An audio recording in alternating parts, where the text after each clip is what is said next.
If you've ever wondered how chefs chop so quickly without turning their fingers into mince, this is the secret. It's called the claw grip. And once you've got it, every other knife skill becomes second nature.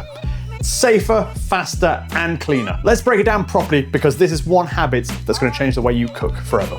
So most home cooks do this sort of thing where the fingers are kind of flat, or they'll hold it to the side like this and chop away. Now the problem is you can easily come into contact with finger there, and that's how you're asking for trouble. As a trip to plasticity, we don't want that. So we're going to tuck our fingers back towards your palm, just like this. It's like you're holding an invisible tennis ball just inside here. So your knuckles become like a little wall that the knife will slide down. And this way, the knife never comes into contact with your fingertips. You just move the claw backwards, just like this.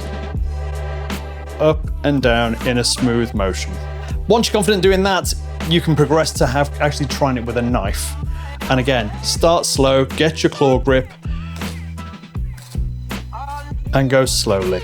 Slowly, slowly, moving the claw backwards as we do it. This is how you control the thickness. Don't concentrate on speed right now, just concentrate on consistency and getting the rhythm and what you need to do with your hand in place. So once that motion feels natural, speed will come with time.